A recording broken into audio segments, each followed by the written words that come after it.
Set up the ladder. Walk up the ladder. Remove old smoke detector. Remove old detector wiring. Attach new detector wiring. Red to red. White to white.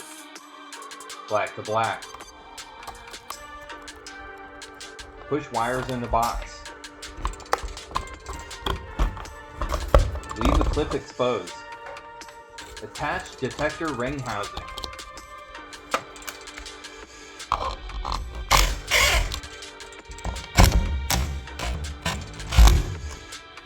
Plug in detector.